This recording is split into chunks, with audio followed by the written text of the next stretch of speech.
Hey everyone, it's Susan Pierce Thompson and welcome to the weekly vlog. I have a question that's been sent in from a woman named Faith, and she says, "Hi Susan. First of all, it was interesting to hear you talk about your eating plans for your birthday because my birthday was to be the following day." Oh, happy birthday.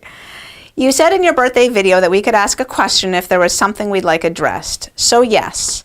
As I listened to your videos about why we can't lose the weight and keep it off, I kept thinking about my sister, who has had a very brittle case of type 1 diabetes for 50 plus years.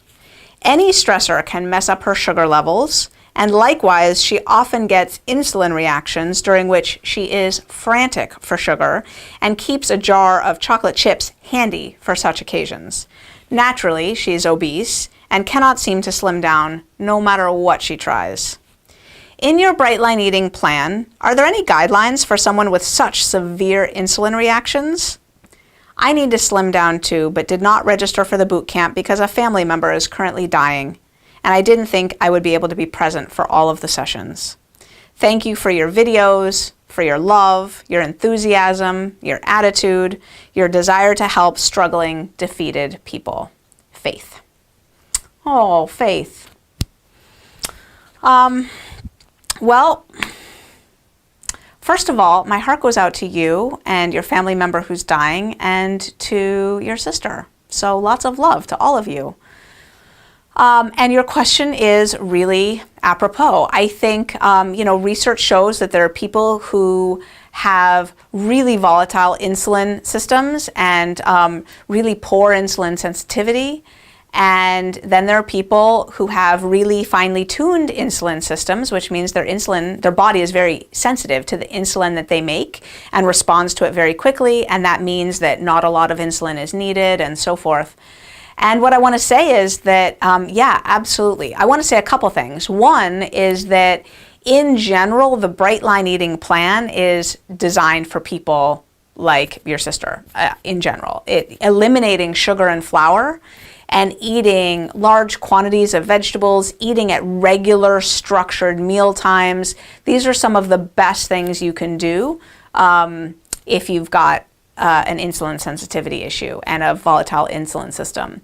I remember hearing from one person who was a type 1 diabetic that the Bright Line eating food plan worked so well for them that they were able to get off of insulin completely because the actual food produced exactly the right amount of glucose in such a perfect arc that from meal to meal, their blood sugar just stayed steady and they didn't need any insulin. It was just a miraculous story. Anyway, I don't think that's the case for all type 1 diabetics, but I did hear that. And I think in general, diabetics, both type 1 and type 2, respond really well to the Bright Line eating food plan. In terms of type 2 diabetes, almost all type 2 diabetics that I've seen get off their medications and, it really basically heals their type 2 diabetes. I hear some people say diabetes never gets healed, but anyway, they have the manifestations of a fully healed system.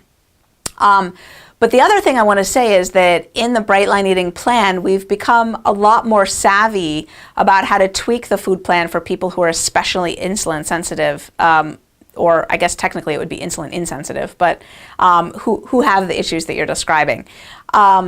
One thing that we do, for example, is just for the beginning, take fruit out of the breakfast and lunch, take grain out of the breakfast, replace with proteins and vegetables and healthy fats, and that seems to help a lot.